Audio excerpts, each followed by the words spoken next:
오늘 우리가 읽었던 이 본문 성경은 그 이튿날이라는 말로 시작이 됩니다. 자, 우리 12절 성경 같이 한번 읽어볼까요? 함께요. 시작. 그 이튿날에는 명절에 온 큰 무리가 예수께서 예루살렘으로 오신다는 것을 듣고, 여러분, 그 이튿날은 예수님이 베다니에 도착한 다음 날이고 마리아가 예수님의 발에 향유를 부었던 그 다음 날입니다. 이스라엘의 최대 명절인 유월절을 맞이해서 큰 무리가 모였습니다. 기록에 의하면 적게 모일 때는 200만 명, 많이 모이면 300만 명이나 되는 엄청난 무리가 이 유월절을 지키기 위해서 예루살렘에 집결하곤 한다고 합니다. 그런데 그들은 놀라운 소식을 하나 듣습니다. 예수님이 예루살렘에 오신다는 소식입니다. 이것이 왜 그들에게 놀라운 소식이었는가? 그 당시 유대인들에게 예수님은 절대 희망이고 절대 기대였습니다. 그런데 근래에 들어와서 바리새인과 대제사장들이 예수를 죽이기 위해서 결의를 했고 그것을 공포했고, 그래서 예수의 소재를 아는 자는 신고해달라고 그걸 공포한 상황입니다. 이런 상황이기 때문에 아마 이번 명절만큼은 예수가 쉽게 예루살렘에 나타나지 못할 거다. 아니야, 어쩌면 그래도 오실 거야. 이런 두 가지 의견이 분분하는 설왕설래하는 상황이었습니다. 자, 그런데 예수님께서 이런 예상을 깨고 예루살렘에 오신다는 것입니다. 수많은 유대인들이 흥분합니다. 왜 흥분했냐면 그들은 오랫동안 예수가 메시아로서 그들의 구원자가 되고 그들의 희망이고 그들의 한을 풀어줄 인물로 지목을 했습니다. 더욱이 최근에 이제 나사로를 죽음 가운데서 살려낸 그 소식을 듣고 그들은 흥분하고 있었던 것이죠. 어쩌면 이번에 예수가 올라오면 큰 거사를 일으켜서 로마 정부를 압박하든지 아니면 혁명을 일으켜서 새로운 세상을 만들어줄 거라는 기대감이 팽배했습니다. 왜냐하면 거사를 일으키기에는 수백만 명의 이 민족이 모이는 이런 환경은 절호의 찬스이기 때문이죠. 그래서 예수가 올라온다는 소식을 듣고 너나 할 것 없이 예수가 온다는 거리로 뛰쳐나갔던 겁니다. 그리고 이렇게 환영을 했습니다. 자, 13절 말씀을 같이 읽어봅니다. 시작. 종려나무 가지를 가지고 맞으러 나가 외치되 호산나 찬송하리로다 주의 이름으로 오시느니 곧 이스라엘의 왕이시여 하더라. 종려나무를 흔들었습니다. 호산나라고 외쳤습니다. 주의 이름으로 오시는 이여 이스라엘의 당신은 왕입니다. 우리의 왕입니다라고 외쳤습니다. 종려나무는 유대인들에게 승리를 상징하는 나무입니다. 종려나무 가지를 흔들었다는 건 당신은 우리의 승리여 우리에게 승리를 주실 분입니다 라는 고백이죠. 호산나라고 외쳤습니다. 이 호산나는 히브리어 즉 아람어의 호시아나를 헬라어로 음역한 말입니다. 당신은 우리의 구원자입니다. 이제 우리를 구원하소서, 이런 의미를 갖고 있는 단어입니다. 그리고 그들은 계속해서 당신은 주의 이름으로 오시느니 즉 하나님이 보낸 자요 이스라엘의 왕, 우리의 왕입니다, 이렇게 외쳤던 겁니다. 마태복음의 기록을 보면 얼마나 열광을 했던지 온 성이 소동했다 그렇게 이야기를 합니다. 몇몇 사람들이 반응한 게 아닙니다. 온 성이 열광을 했습니다. 얼마나 이 무리들이 예수님에 대해서 열광을 했던지 바리새인들이 겁을 먹고 이렇게 이야기합니다. 오늘 본문 19절 말씀을 한번 읽어볼까요? 함께 읽습니다. 시작. 바리새인들이 서로 말하되 볼지어다 너희 하는 일이 쓸데없다. 보라 온 세상이 그를 따르는도다 하니라. 바리새인들, 이 대제사장들이 자신의 정치적, 사회적, 종교적 기득권을 박탈시키고 있다고 믿는 이 예수를 죽이기 위해서 결의를 했어요. 그리고 죽을 기회를 지금 엿보고 있어요. 그런데 예수 앞에 열광하는 백성들의 반응을 보면서 야, 우리 끝났다. 이제 다 수포로 돌아갔다. 저렇게 예수에게 열광하는데 우리가 어떻게 예수에게 손을 대겠냐 하는 자조 섞인 말을 그들끼리 지금 하고 있는 겁니다. 그 정도로 예루살렘의 분위기는 예수로 인해서 지금 열광하는 분위기였습니다. 마태복음의 기록에 보면 예수님이 성전에 들어갔는데 심지어 어린 아이들까지 호산나 다윗의 자손이여 하고 외칩니다. 그걸 보고 대제사장과 서기관들이 화를 버럭 내면서 여보시오 예수 양반, 저 어린 아이들이 외치는 말을 듣지 않았소? 저 아이들의 입을 다물게 하시오. 당신이 무슨 자격으로 이런 찬송을 받을 수 있단 말이오? 하고 예수에게 화를 냅니다. 그런데 예수님께서 이렇게 답변합니다.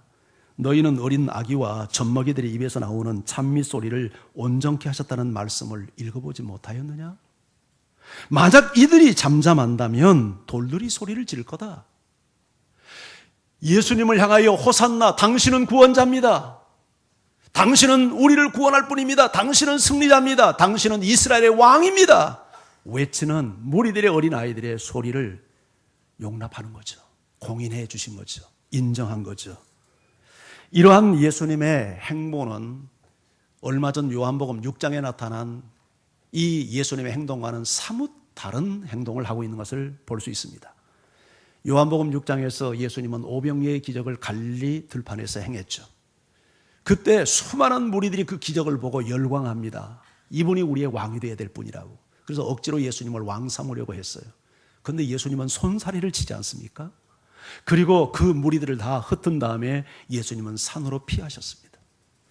자, 이러한 예수님의 어떤 행동에 비하면 지금 예수님은 내가 왕이다, 맞다, 내가 구원자다, 내가 주의 이름으로 온 메시아가 맞다, 그렇게 공인하고 인정을 하고 있는 겁니다. 매우 이례적인 행위입니다. 왜 그랬을까요? 예수님은 알고 있습니다. 뭘요? 자신이 이제 죽을 때가 됐다는 것을. 그래서 자신의 죽음이 어떤 자의 죽음인 것을 세상에 공포하기를 원하셨던 겁니다. 나는 한 죄인의 죽음이 아니고, 나는 너희들이 외치고 지금 소리 지르는 그대로 나는 호산나 구원자로서의 죽음이고, 나는 하나님이 보낸 메시아로서의 죽음을 당하는 거고, 너희가 외친 그대로 이스라엘의 왕, 아니 만왕의 왕으로서 나는 죽음을 당하는 거다 하는 것을 그들에게 공적으로 드러내고 있는 행동이었던 것입니다. 자, 그런데 예수님은 이처럼 자기 자신을 왕으로, 구원자로, 메시아로 공포하면서도 예수님이 취하신 행동을 보면 매우 좀 어색한 환경이 나타납니다. 자, 14절, 15절 같이 읽습니다. 시작. 예수는 한 어린 나귀를 보고 타시니 이는 기록된 바 시온에 따라 두려워하지 말라. 보라, 너의 왕이 나귀 새끼를 타고 오신다 함과 같더라. 세상의 모든 왕들은 여러분 왕의 자리에 득위를 할 때 백마를 탑니다. 군마를 탑니다. 그런데 예수님은 어린 나귀를 탔습니다. 세상에 누가 봐도 이것은 좀 우스꽝스러운 모습이 아닐 수 없습니다. 그런데 오늘 성경은 말합니다. 이것이 기록된 성경의 예언 성취였다고요. 여러분, 스가랴 선지자가 너희의 왕이 오는데 어린 나귀를 타고 올 것을 예언을 했습니다. 우리 스가랴서 9장 9절 말씀을 같이 한번 읽어볼까요? 시작. 시온에 따라 크게 기뻐할지어다. 예루살렘에 따라 즐거이 부를지어다. 보라, 네 왕이 네게 임하시나니 그는 공의로우시며 구원을 베푸시며 겸손하여서 나귀를 타시나니 나귀의 작은 것 곧 나귀 새끼니라. 시온의 딸들아 기뻐하라. 예루살렘의 딸들아 즐거이 부르라. 보라, 내 왕이 내게 임하나니. 왕이 임한다고 말합니다. 그 왕은 어떤 왕입니까? 공의를 행하는 왕입니다. 그 왕은 어떤 왕입니까? 구원을 베푸시는 왕입니까? 그 왕은 어떤 왕입니까? 겸손한 왕입니다. 그래서 나귀를 타셨다고 말합니다. 작은 나귀 새끼를 예수님이 타셨어요. 예수님은 왕입니다. 그러나 모든 사람들이 생각하는 그런 세상적인 임금과 같은 왕이 아닙니다. 군림하는 왕, 지배하는 왕, 억압하는 왕이 아니었습니다. 그는 백성들을 섬기는 왕이었습니다. 공의를 베푸는 왕이었고, 착취와 고통과 눈물과 한숨 속에 있는 백성들에게 구원을 베푸는 왕이었고, 겸손히 섬기는 왕이었습니다. 그래서 예수님은 왕이었지만 골룡포를 입지 않았습니다. 갈릴리 서민들이 입는 천민의 옷을 그대로 입고 계셨습니다. 예수님은 왕의 문장에 새겨진 가죽 안장 위에 앉지 않았습니다. 땀내 나는 제자들이 벗어놓은 겉옷 위에 앉으셨습니다. 예수님은 붉은 카펫 위를 걷지 않으셨습니다. 무리들이 듬성듬성 벗어놓은 남루한 겉옷 위를 걸어가셨습니다. 예수님의 뒤에는 의전을 갖춘 만조백관이 뒤따르지 않았습니다. 갈릴리 출신의 초라한 12제자가 예수님의 뒤를 수행했습니다. 예수님의 행렬은 분명히 왕입니다. 그러나 그 왕은 누가 봐도 좀 우스꽝스러운 왕입니다. 그런데 나귀를 타고 입성하신 예수님의 모습을 통해서 사실은 예수님이 어떤 분인가를 지금 계시하고 있는 겁니다. 그분은 이 세상을 지배하기 위해서 오신 분이 아니었습니다. 군림하기 위해서 오신 분이 아니었습니다. 그는 자기 자신을 내어주기 위해서, 백성들을 위해서, 섬기기 위해서, 아니 온 인류를 위해서 희생양이 되기 위해서 오신 겸손한 왕이었습니다. 그런데 무리들은 이런 예수를 향하여 열광하고 있습니다. 당신은 우리의 구원자입니다. 당신은 우리의 승리자입니다. 당신은 하나님이 보낸 메시아입니다. 당신은 이스라엘의 왕이십니다. 자, 그렇다면 과연 이렇게 열광하며 외치고 있는 이 무리들이 예수님의 정확한 실상을 보고한 외침이었을까요? 성경은 이 부분에 대해서 의문을 제기합니다. 심지어 예수님의 제자들도 예수님이 입성하셨을 때 나귀를 타신 이 행위에 대해서 제대로 이해하지 못했다고 성경은 기록하고 있습니다. 자, 16절 성경 같이 읽습니다. 시작. 제자들은 이참에 이 일을 깨닫지 못하였다가 예수께서 영광을 얻으신 후에야 이것이 예수께서 대하여 기록된 것임과 사람들이 예수께 이같이 한 것이 생각났더라. 자, 제자들은 처음에 이 일, 예수님이 나귀 타고 들어간 일, 그리고 백성들이 환호하는 일, 이것을 깨닫지 못했다고 합니다. 그것을 깨닫는 것은 예수님이 영광을 받으신 이후였습니다. 예수님이 영광을 받으신 이후였다는 것은 십자가에 죽고 부활하신 이후를 의미합니다. 좀 더 정확히 말하면 오순절날 성령이 강림하시고 나서야 그때 그 사건을 제대로 이해하게 된 겁니다. 왜 그랬을까요? 성령이 오시기 전까지는 진리를 보는 눈이 없었습니다. 성령이 오셔서 그들에게 조명을 해 주시니까 그때 그 사건이 그런 뜻이었구나. 예수님이 나귀를 타신 것이 그런 의미였구나. 스가랴가 예언한 내용이 예수님에게 적용되는 바로 그 메시지였구나. 구약과 신약이 관통되고 예수님이 하신 행위와 말씀들이 이해되는 것은 성령이 오신 이후에야 그들이 이해가 됐습니다. 왜냐하면 성령은 진리의 영으로 우리를 모든 진리 가운데로 인도해 가시는 진리의 영이기 때문입니다. 그래서 진리 대신 예수님을 알고 믿고 담는 것은 성령의 도움이 없이는 불가능합니다. 진리의 말씀을 깨닫는 것, 성령의 도움이 없이는 불가능합니다. 그래서 예수님은 이렇게 말씀합니다. 요한복음 14장 26절 같이 한번 읽죠. 시작. 보혜사 곧 아버지께서 내 이름으로 보내실 성령, 그가 너희에게 모든 것을 가르치시고 내가 너희에게 말한 모든 것을 생각나게 하리라. 내가 가고 내가 보낼 보혜사 성령이 오시면 그가 너희에게 모든 것을 가르친답니다. 성령은 가르치는 영입니다. 깨닫게 하는 영입니다. 이해시키는 영입니다. 그리고 내가 너희에게 말한 모든 것을 생각나게 한다. 이해시킨다는 말이죠. 그때 예수님이 하신 말씀이 이런 의미였구나. 예수님이 행하신 행동이 이런 뜻을 갖고 있었구나. 성령이 오실 때 비로소 깨닫게 된다는 것이죠. 여러분, 우리가 예수를 믿게 된 것도, 우리가 하나님의 말씀을 깨닫게 된 것도, 그 말씀이 내 이야기로 내 가슴에 와서 닿고 적용할 수 있는 것도 모두가 성령의 도움입니다. 아멘. 그래서 우리가 겸손히 성령을 의지해야 됩니다. 그래서 우리가 말씀을 들을 때도 기도해야 되고, 훈련을 받을 때도 기도해야 되고, 예배를 위해서도 미리 나와서 기도해야 될 이유가 성령의 도움이 없이는 우리가 허탕을 칠 수 있기 때문에 그렇게 해야 하는 것입니다. 예수님의 제자들이 예수님의 나귀 타긴 그 행위를 정확히 이해하지 못했다면 열광하는 무리들이 과연 예수님을 정확히 알고 그렇게 환영했을까요? 성경은 그렇지 않다라고 말합니다. 그러면 왜 그렇게 예수님에게 이들은 열광했습니까? 17절, 18절 말씀이 그 이유를 밝힙니다. 자, 같이 읽어봅니다. 시작. 나사로를 무덤에서 불러내어 죽은 자 가운데서 살리실 때에 함께 있는 무리가 증언한지라. 이에 무리가 예수를 맞으면 이 표적 행하심을 들었음이로라. 여러분, 나사로를 무덤에서 불러내어 죽은 자 가운데서 살릴 때에 함께 있는 무리가 증언했다. 나사로가 죽었다는 소식을 듣고 이 예루살렘에 있는 많은 사람들이 거리가 가까우니까 베다니는 2km밖에 되지 않은 가까운 거리니까 문상을 갔습니다. 슬픔을 나는 이 가정을 위로하기 위해서 갔어요. 그런데 거기 예수가 와 계셨고 예수가 무덤에 들어간 지 나흘이나 돼서 썩은 냄새나는 나사로를 살려내는 기적을 거기서 본 거예요. 여러분 한번 상상을 해보십시오. 지금 여기가 나사로의 이 무덤이라고 생각하고 나흘이나 돼서 지금 뭐 온 동네 사람들이 울고 마르다 마리아가 울고 지금 뭐 이런 상황에서 예수님이 오셔서 여러분 무덤문을 열더니 나사로야 나오너라 하라는데 그 썩은 냄새가 나는 나사로가 뻘떡 일어나서 여러분 세마포를 동이고 걸어 나오는 장면을 한번 연상을 해보세요. 흥분하지 않겠습니까?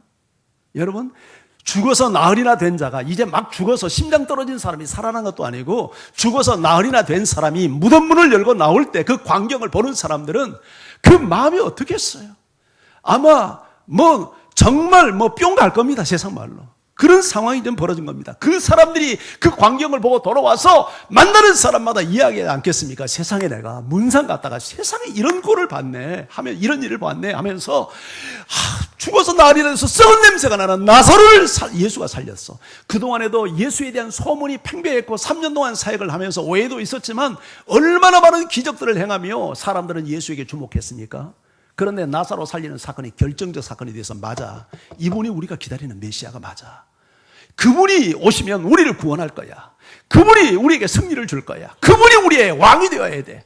그런데 그 예수가 지금 예루살렘을 향해서 온다는 거예요. 열광하지 않겠습니까? 모든 사람들이 거리에 뛰어나가서 종려나무 가지를 흔들며 외쳤던 겁니다. 당신은 우리의 구원자요. 당신은 하나님이 보낸 자요. 당신은 우리의 왕입니다. 그런데요, 이 열광 속에서 우리가 놓쳐서는 안 될 것이 하나 있어요. 이 많은 무리들이 예수님에게 이처럼 열광했던 이유는 예수님의 실상을 본 게 아니었어요. 예수가 하나님의 아들이고 예수가 길이고 예수가 진리고 예수가 우리에게 영원한 생명을 주시는 분이기 때문에 그렇게 열광했던 게 아니라 그들의 한을 풀어주고 그들의 필요를 채워주고 그들의 욕망과 이기심을 충족시킬 너무나도 완벽한 대상이기 때문에 그들은 열광했던 것입니다. 그들에게는 지도자가 필요했습니다. 노마의 압제에서 자기들을 구원할 지도자, 절망하고 있는 그들에게 희망을 제시할 지도자. 오늘날 전 세계도 지도자를 찾고 있지 않습니까? 지금 미국이 예비대선을 하고 있는데 공화당의 트럼프와 민주당의 힐러리가 지금 경쟁하는데 이 트럼프 이 사람 안 되겠어요. 하도 말을 함부로 하고 해가지고 공화당 안에서도 유세장에 막 서로 지지파와 반대파가 싸워가지고 말이죠. 어제는 유세도 못했더라고요. 지금 우리 한국도 이 사람 대통령 될까봐 괜히 걱정합니다. 이 사람이 우리 한국은 안보에 무임승차국 해가지고 대통령 되면 어마어마한 국방비를 우리에게 물릴 것 같아요. 그 사람 안 되도록 우리 입장에서는 안 되도록 기도해야 될 것 같아요. 이 사람이 신앙 좋은 사람, 굉장히 보수적인 사람인데 굉장히 말을 너무 함부로 하는 거예요. 세계는 말이죠, 지도자를 선출하는 일에 열광하고 있습니다. 이스라엘 백성들이 그랬습니다. 예수가 우리의 왕이 되어야 된다고 이렇게 외치고 있었습니다. 그런데 예수에게 열광하는 무리들의 가슴 속에는 예수가 진리이기 때문에, 예수가 생명이기 때문에, 예수가 우리의 전인을 구원하는 구원자이기 때문에 열광했던 게 아닙니다. 그들의 육신의 욕망과 이기심을 충족시킬 뿐이라고 믿었기 때문에 열광했던 것입니다. 다시 말하면 예수의 실상을 본 게 아니라 그들의 욕망이 빚어 만들어낸 예수의 허상을 보면서 그들은 열광하고 있었던 것입니다. 그들이 진리가 아닌 그들의 욕망이 빚어낸 허상을 쫓고 있다는 것을 증명하는 일이 불과 2일이 있고 나서 닷새 후에 일어납니다. 그들은 예수를 구원자로, 하나님의 아들로, 하나님이 보낸 자로, 이스라엘의 왕으로 열렬히 환영했던 그들이 5일 후에 어떻게 변합니까? 예수를 십자가에 못 박으라고 소리치는 폭도들로 그들이 다 변해버립니다. 이유가 무엇입니까? 그들의 욕망이 채워지지 않았기 때문입니다. 그들의 이기심이 충족되지 않았기 때문입니다. 자기들의 욕망이 빚어난 예수의 허상이 거짓이었다는 것이 드러났기 때문에 예수에게 실망을 한 것입니다. 그래서 예수를 죽이라고 소리쳤던 겁니다. 그들이 그렇게 예수에게 열광하고 당신은 호산나 구원자요, 당신은 이스라엘의 왕이요, 그것이 잘못된 허상을 근거한 고백이었습니다. 무리들은 예수에게 배신감을 느꼈습니다. 그러나 사실 여러분, 그들이 예수에게 느낀 배신감은 예수가 준 배신감이 결코 아니었습니다. 그들의 욕망이 빚어낸 잘못된 허상 때문에 스스로 당한 배신감이었지 예수가 그들을 배신한 게 결코 아니었습니다. 예수님은 그들을 배신한 적이 없었습니다. 다만 자신들의 욕망 때문에 그들은 실망을 느꼈고 배신을 당했다고 스스로 그렇게 자괴적인 생각을 했을 뿐입니다. 그러나 이 이야기가 비록 2000년 전 그들만의 이야기일 수는 없다고 생각을 합니다. 오늘날도 얼마나 많은 사람들이 자신의 욕망을 충족시키기 위해서 예수의 허상을 그리며 예수님을 쫓다가 예수에게 실망을 느끼고 예수를 떠나버립니까? 그리고 예수에게 이렇게 실망감을 느끼고 예수를 떠난 사람들은 다시 예수에게 돌아오는 일이 하늘의 별따기처럼 힘이 듭니다. 왜냐하면 그들은 예수의 허상에서 받는 상처가 있기 때문입니다. 이런 분들 다 이 얘기 들어보면 공통된 이야기가 이겁니다. 예수 믿어봤는데 다 소용없더라. 다 그 말합니다. 이것은 예수의 실상을 만나지 못하고 자기들이 그린 허상을 쫓다가 받은 상처 때문에 나온 말입니다. 참으로 안타까운 일이 아닐 수 없습니다. 그런데 더 안타까운 일이 있습니다. 이런 사람들이 교회 밖에만 있는 것이 아니라는 사실입니다. 어쩌면 오늘 하나님을 예배하기 위해서 나온 여러분 가운데도 이런 무리의 신자가 존재하지 않는지 모르겠습니다. 내 욕망을 충족시켜줄 지도자로서의 예수, 이런 사람들이 사실상 교회 안에 적지 않다고 생각을 합니다. 지금 이 설교를 듣고 있는 당신은 혹시 이런 유형의 성도는 아닙니까? 이런 사람들은 늘 채워지지 않는 뭔가 그 결핍, 그 채워지지 않는 욕망 때문에 예수에 대해서 늘 반신반의합니다. 예수가 내 재정 문제 하나 해결해 못 해주던데, 예수가 내 건강 하나 책임져 주지 못하던데, 예수가 내 자식 하나 변화시키지 못하던데, 예수가 내 마음에 이 소원 하나 들어주지 않던데, 예수님에게 허상을 만들어 놓고 늘 채워지지 않는 자기 욕망의 결핍을 인하여 예수에게 반신반의합니다. 이런 분이 계시다면 속히 예수의 허상에서 벗어나야 합니다. 지금 예수님은 로마의 정권을 무너뜨리고 그들의 민족한을 풀어주기 위해서 예루살렘에 입성한 게 결코 아니었습니다. 오히려 십자가에서 인류의 대속물이 되기 위해서 죽기 위해서 예수님은 예루살렘을 향하고 있었습니다. 그것이 예수님의 실상 아닙니까? 우리의 신앙은 예수 때문에 한몫 보는 신앙이 되어서는 안 됩니다. 나도 예수님처럼 내 자신을 부인하고 십자가를 지고 우리 주님 걸어가신 십자가의 길을, 그 좁은 길을 묵묵히 걸을 줄 아는 신자가 예수의 실상을 본 신자요, 참된 예수의 제자인 줄 믿습니다. 교회 안에서 영광을 탐하는 사람이 없기를 바랍니다.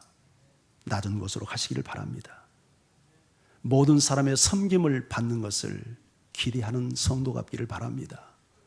나를 내어주며 섬기는 자리로 내려가시기를 바랍니다. 지배하고 군림하는 사람이 되어서는 안 됩니다. 희생할 줄 아는 사람이 되어야 합니다. 이런 예수의 실상을 보고 주의 뒤를 따르는 사람은 반드시 가정을 살리고 교회를 살리고 이웃을 살리고 민족을 살리는 예수 그리스도의 참된 제자가 될 줄 믿습니다. 오늘 성경 10절, 11절 우리가 본문으로 읽지 않았지만 이 본문이 오늘 본문을 이해하는 데 도움이 되기 때문에 한번 같이 읽어보겠습니다. 함께요. 시작. 대제사장들이 나사로까지 죽이려고 모의하니 나사로 때문에 많은 유대인이 가서 예수를 믿음이로라. 자, 대제사장들이 예수만 죽이는 게 아니라 나사로까지 죽이려고 했습니다. 이유가 뭐 때문입니까? 나사로 때문에 많은 유대인들이 예수를 믿었기 때문입니다. 타겟은 예수입니다. 그런데 예수를 많은 사람이, 유대교회에 있던 사람들이 다 예수를 추종하고 예수에게 가니까 그걸 막기 위해서 이 기적의 주인공이 됐던 이 나사로까지 죽이려 했던 겁니다. 여러분, 그러나 한편 무리들을 보십시오. 바리새인들과 달리 얼마나 예수님을 열렬하게 환영합니까? 이 두 무리는 겉으로 보면, 외관상으로 보면 정말 다른 무리처럼 보입니다. 대제사장과 바리새인과 서기관들은 예수님을 미워했고 대적했고 죽이려 했습니다. 그러나 무리들은 예수님에게 열광합니다. 환영합니다. 찬송을 돌립니다. 우리 왕이라고 고백합니다. 이것이 겉모습에 나타난 양면성입니다. 그러나 껍질을 벗기고 한꺼풀만 속으로 들어가 보면 이 두 무리는 사실 한 무리라는 사실을 우리가 쉽게 발견할 수 있습니다. 왜냐하면 두 무리 다 예수님의 실상을 본 게 아니라 예수님의 허상을 보고 쫓는 자들이었기 때문입니다. 대제사장들이 예수님을 죽이려 한 것은 예수로 인해서 그들이 누려야 될 기득권, 정치, 사회, 종교적인 기득권을 지금 상실할 위기 때문에, 즉 자기들의 욕망 때문에 예수를 죽이려 한 거죠. 이 무리들이 예수님을 환영했던 것 또한 그들의 욕망을 충족시킬 지도자가 예수라고 믿었기 때문에 예수님에게 열광했던 거죠. 나타나는 형태는 다릅니다. 한 무리는 예수를 죽이려 하고 한 무리는 예수님을 환영하지만 동기는 똑같습니다. 욕망 때문에 예수님을 죽이려 했고 자신의 욕망 때문에 예수님을 환영했어요. 외형상으로 나타나는 모습은 다르지만 내면의 동기는 다 동일했어요. 이런 의미에서 이들은 한 통 속의 사람들이었습니다. 그들은 불과 5일 후 그들이 예수를 죽이는데 하나 되는 모습을 드러내지 않습니까? 사실은 5일 후에 가서 하나 된 게 아니라 이미 하나 된 사람들이었습니다. 예수가 죽는 것도 비로소 그로부터 5일 후에 비로소 죽임을 당한 게 아닙니다. 이미 그들은 예수를 향하여 호산나 이스라엘의 왕이여 외치는 순간 벌써 예수를 죽이고 있었습니다. 왜냐하면 예수의 실상을 본 게 아니라 예수의 허상을 보고 외친 외침이었기 때문이죠. 예수님의 허상을 붙들고 있었다면 예수님의 실상은 이미 죽고 있는 것 아닙니까? 이런 의미에서 그들은 이미 예수를 죽이는 사람들이었다고 말할 수 있는 것이죠. 예수가 결국 사람들에게 의해서 죽임을 당했는데, 하나님의 아들이 죽임을 당했는데, 이것은 사실상 하나님을 믿지 않거나 하나님을 모르는 사람들에 의해서 죽임을 당한 게 아닙니다. 하나님을 잘 믿는다고 자부하는 사람들에 의해서, 예수를 열렬히 환영하는 그들에 의해서, 그러나 예수의 실상이 아닌 예수의 허상 앞에 속고 있는 자들에 의해서 예수님은 죽임을 당했습니다. 이런 의미에서 욕망의 노예가 되어 사는 것은 참 위험스러운 일입니다. 얼마든지 우리는 예수의 이름으로 내 욕망을 포장할 수 있습니다. 조심해야 합니다. 이런 사람이 열심 낼 수 있습니다. 이런 사람이 열심히 기도도 할 수 있습니다. 그러나 내 마음의 동기가 내 욕망을 충족시키기 위해서 열심을 부리고 있다면 그것은 예수님을 죽이려고 덤비고 있는 대제사장과 바리새인들과 다를 바 아무것도 없습니다.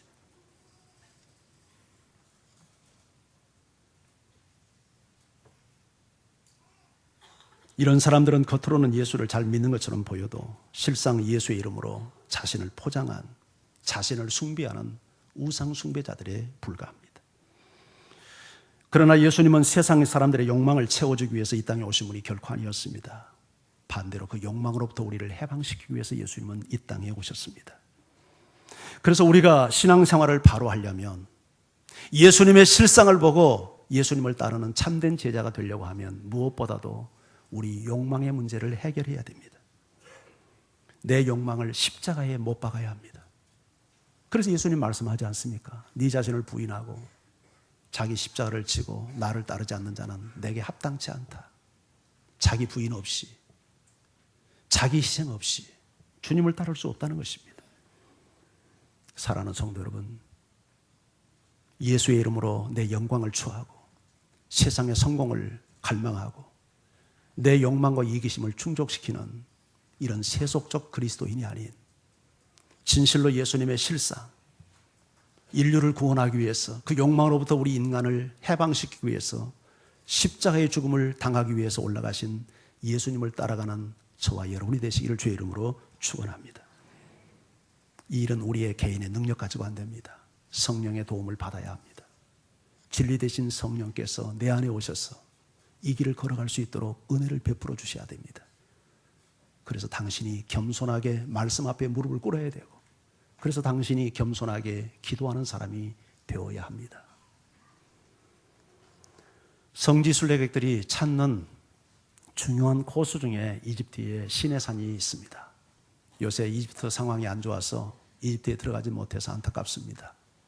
그런데 이집트 상황이 좋아지면 우리가 이스라엘에 갈 때 꼭 이집트의 시내산, 시나이 반도에 있는 시내산을 한번 가보면 참 좋습니다. 저는 그곳에 2번을 가봤는데요. 시내산 정상에 올라가면 돌로 된 예배당이 하나 있습니다. 자그마한 예배당입니다. 누가 지었는지 잘 모르겠습니다. 언제 지어졌는지도 모르겠어요. 그런데 제가 가서 봤을 때 그 예배당은 창문도 다 깨어지고 그 찬바람 속에 그냥 그 나불거리면서 마치 유령이라도 그냥 나올 것 같은 음산한 분위기를 느끼게 하는 바로 창고 같은 형태였습니다. 그리고 누구도 들어갈 수 없도록 녹이 쓴 쇠사슬로 그 정문 입구를 막아놓고 묵직한 자물쇠를 잠궈놨습니다. 그런데 거기에 비해서 그 주변에는 한국 사람들이 가져온 것 같아요. 컵라면 이런 봉지들, 이런 케이스들이 막 여기저기 그 시내산 정상에 쓰레기가 이렇게 모여져 있습니다. 그리고 한국 사람들을 위한 배려 때문이지 이집트 사람들이 그 높은 정상에서 물을 끓여서 컵라면 먹으라고 물을 끓여서 돈을 주고 팝니다. 참 이것은 어떻게 보면 여러분, 우리가 컵라면 먹으려고 그 높은 정상에 올라가겠습니까? 정작 그곳에 올라가서 정말 하나님의 임재 앞에 나가서 예배하고, 제가 제일 처음에 갔을 때 저는 정말 감동했습니다. 제가 제일 처음에 그 시내산에 올라갔을 때 그때 그 찍은 사진도 있는데 제가 그 바위에 엎드려서 기도했던 장면이 있습니다. 모세가 어디서 십계명 받았을까? 저는 그것부터 찾았습니다. 그리고 하나님이 그곳에 임재했던 그 역사적 하나의 사건만으로도 막 감동이 밀려왔습니다. 컵라면 먹을 생각도 못했습니다. 근데 2번째 가니까 여유가 생겨서 그런 모습들이 들어옵니다. 예배당이 다 이렇게 창고처럼 변해 있고 컵라면이 즐비하게 돌아다니고 사람들이 그 순례객들에게 라면을 팔고 장사를 하는 모습. 이 광경은 어쩌면 지금 예수님을 열렬히 환영하고 있는 이 예루살렘의 무리들의 모습과 크게 다르지 않다고 생각해요. 그들이 예수님의 실상을 보고 예수님을 열광하는 게 아니라 그들의 욕망을 충족시키기 위해서 시내산에 올라가는 목적은 정말 그 모세 때 3500년 전 모세가 십계명을 받고 하나님을 만났고 바로 그것이 핵심 아니겠어요? 시내산의 높이가 2285m입니다. 상당히 높은 지역이죠. 거기에 오르기 위해서는 1500m, 해발 1500m의 모텔이 있는데 그 모텔에서 잠을 자고 새벽 2시야 3시에 일어나서 낙타 타고 올라갑니다. 젊은 사람은 걸어서도 올라갑니다. 그 정상에 올라가서 이제 한 3, 40분 이렇게 기다리면 아침에 동이 터옵니다. 그 동이 터오를 때 빨간 태양이 말이죠. 그 불덩이가 올라오면 시내산이 그 햇빛에 의해서 빨갛게 물들어오는 장면이 보입니다. 장관입니다. 시내산이 저희가 다 바위산이거든요. 근데 그 햇빛에 의해서 빨간 페인트를 쫙 뿌린 것 같고 산 전체가 불이 타오르는 것 같은 느낌이 듭니다. 그 광경을 보기 위해서 새벽 2시에서 3시 일어나서 낙타 타고 올라갑니다. 근데 여러분, 그리고 태양이 오를 때 팍 여기저기서 사람들이 사진을 찍고 난리가 납니다. 근데 그것 하기 위해서 올라가는 게 시내산에 올라간 목적이 아니지 않습니까? 예수님이 이 땅에 오는 것이 우리의 욕망을 충족시키기 위해서 오신 게 아니지 않습니까? 진정한 욕망으로부터, 저주로부터, 죽음으로부터, 영원한 멸망으로부터 우리를 구원하기 위해서 오셨잖아요. 신앙생활을 하는 목적이 이 세상에 그 무엇을 얻기 위한 욕망을 채우기 위해서 우리가 예수 믿는 건 아니잖아요. 그건 결국 허상을 쫓고 있는 거잖아요. 그 욕망으로부터 우리가 해방을 받고 정말 예수님이 걸어가신 참된 구원의 길을 걷기 위해서 우리가 예수를 믿는 것 아닙니까? 오늘 말씀과 시내산의 모습과 오늘 현대교회 모습이 설교를 준비하는 저에게 오버랩이 되어서 영상이 그려졌습니다. 예수님을 만나서 전혀 새로운 인생을 살았던 한 성도의 간증이 어느 책에 있어서 제가 감동 있게 읽었습니다. 그 부분을 좀 제가 소개하고 싶습니다. 책에 있는 그대로 제가 읽어드릴게요. 저는 67세의 동일균이라는 사람입니다. 저는 일본에서 태어나 어린 시절을 일본에서 자랐습니다. 일본식 교육과 일본의 문화를 배우며 감수성이 예민한 10대를 보냈습니다. 정직, 결백, 집단에 대한 충성심, 대를 위해 소를 희생시키는 것, 이것이 일본의 문화였고 저는 이런 문화적 영향을 받으며 성장했습니다. 저는 개인의 성격 탓인지 종교를 갖지 않았고 신도 믿지 않았습니다. 해방 후에는 저는 조국에 돌아와 육군 장교가 되었고 부대를 주의할 때도 자기 희생 후에 부대를 세운다는 것을 저 자신과 부하들에게 강요했습니다. 해방 후 3년의 한국전쟁과 1년여의 월남전에 참전하면서 저는 냉철하고 잔혹한 냉혈인이 되어갔습니다. 저는 전쟁을 경험하며 피도 눈물도 없는 사람으로 변해간 것입니다. 저는 그렇게 30년의 군 생활을 마치고 비슷한 직종에서 10년과 더 근무했습니다. 그러나 그 정신과 생활에는 어떤 변화도 없었습니다. 그러던 저에게 3년 전 평화로웠던 저희 가정에 큰 재난이 닥쳐왔습니다. 아내가 병으로 쓰러졌고 자식이 사업에 실패하면서 저는 쌓아놓았던 모든 것이 빈손이 되고 말았습니다. 저는 방바닥을 치면서 울었습니다. 지금까지 성실하게 살아왔고 남에게 피해주지 않고 살아왔는데 왜 하늘은 나에게 이런 재난을 주는가? 세상에 신은 존재하는가? 있다면 오늘 내가 겪고 있는 이 현실을 어떻게 된 것이냐고 따지며 대성통곡하였습니다. 1993년 9월 어느 날 미국에서 유학장이며 주님을 영접한 큰아들이 고국에 돌아와 30년간 독실한 불교 신자였던 자기 어미를 나도 몰래 개종시키고 나에게도 교회에 나갈 것을 종용했습니다. 물론 저는 이런 제안에 거절했습니다. 그러나 눈물로 호소하는 큰아들 청에 못 이겨 1993년 9월 19일 저는 난생 처음으로 아들에게 이끌려 교회에 나갔습니다. 그런데 그날 목사님 말씀 중에 알 수 없는 그 무엇이 제 마음에 닿았습니다. 그래서 같은 해 11월 21일 60평생을 나 자신만을 믿고 살아왔던 나는 그날 하나님 말씀 앞에 무릎을 꿇고 말았습니다.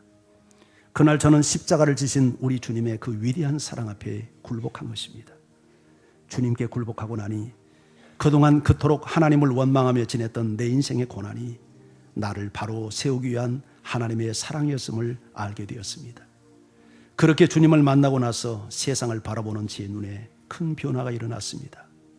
냉혈 인생을 살아온 제가 눈물을 흘리게 된 것입니다. 주님을 만나고 흘렸던 지난 2년 동안의 눈물은 제가 지난 60여 년 동안 흘렸던 눈물의 몇십 배가 되는 듯합니다. 저의 죄를 위해 피 흘리신 주님만을 생각할 때마다 마치 정신 나간 사람처럼 저는 울고 또 울곤 하였습니다. 그 사람들은 저를 가리켜 많이 변했다고 합니다. 하지만 저 자신은 내가 얼마나 변했는지 잘 모르겠습니다. 그러나 한 가지 분명한 것이 있습니다. 예수를 만나기 전 오만하게 살아왔던 나의 오기는 이미 다 사라진 지 오래입니다. 오로지 주님의 사랑을 거울 삼아 주님 말씀대로 행하는 참된 주님의 사람이 되기만을 원할 뿐입니다. 지난 3월 24일 눈병으로 구역 예배에 참석하지 못했을 때 얼마나 안타까웠는지 모릅니다. 사진은 멀쩡하지만 눈이 거북하여 하나님의 말씀을 볼 수 없다는 것이 참으로 답답한 일이었습니다.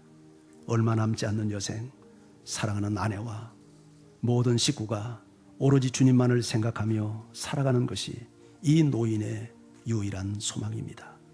제가 가장 좋아하는 찬송가 한 구절을 말씀드리면서 제 간증을 맺겠습니다. 내 주여 뜻대로 행하시옵소서. 큰 근심 중에도 낙심케 마소서. 주님도 때로는 울기도 하셨네. 날 주관하셔서 뜻대로 하소서. 이 간증은 아마 지금으로부터 20년 전에 했던 간증 같아요. 1993년도를 배경으로 하고 있으니까. 그때 그분의 나이 67세 동일균이라는 사람의 간증이었습니다. 주님을 만나서 어떻게 새로운 인생을 살고 있는가에 대한 간증. 우리 모두가 이런 간증의 주인공들이 되기를 주의 이름으로 축원합니다. 우리 그분이 소개했던 찬양 같이 한번 부르면서 주 앞에 나가죠.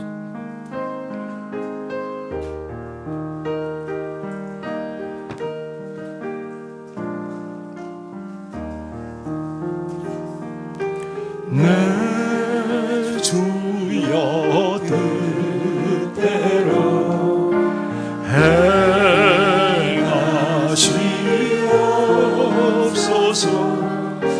온 몸과 영혼을 다 주께 드리니 이 세상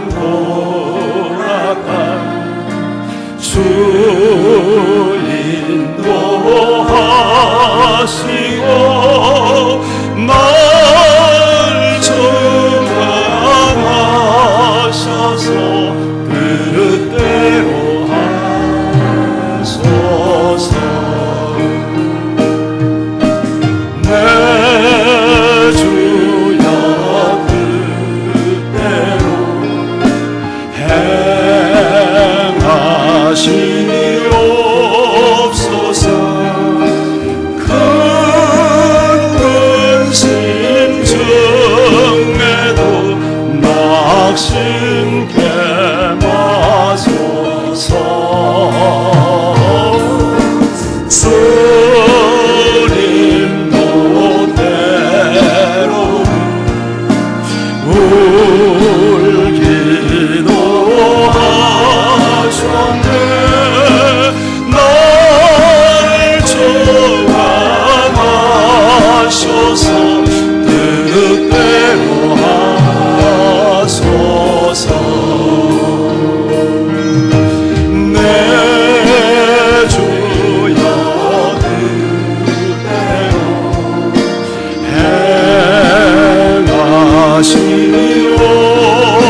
행하시옵소서.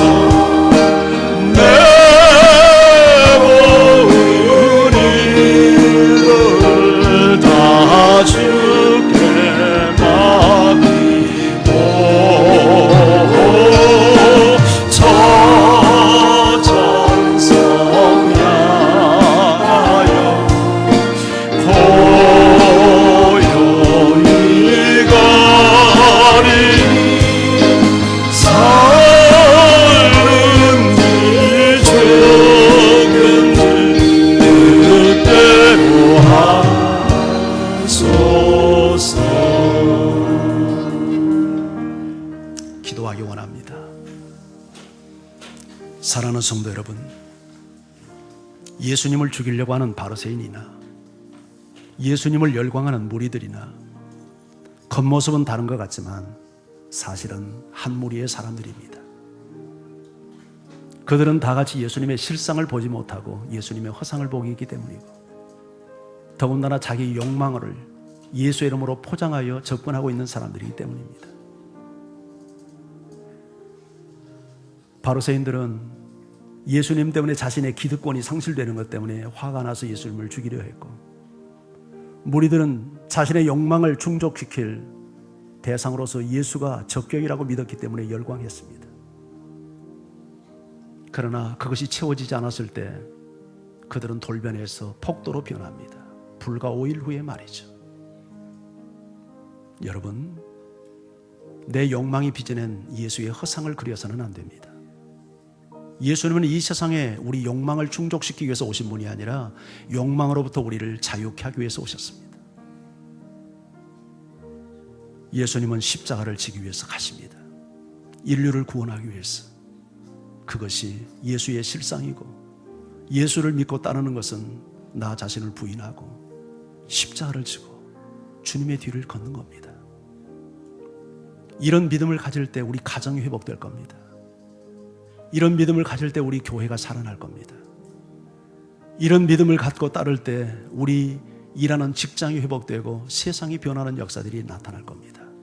하나님, 내 욕망과 이기심이 빚어낸 예수의 허상을 쫓는 자들이 되지 않게 하시고, 십자가 지고 예루살렘을 향하고 골고다를 향하는 주의 뒤를 따르는 제자가 되게 해달라고, 이 시간 다 같이 우리 기도하며 주 앞에 함께 나가겠습니다.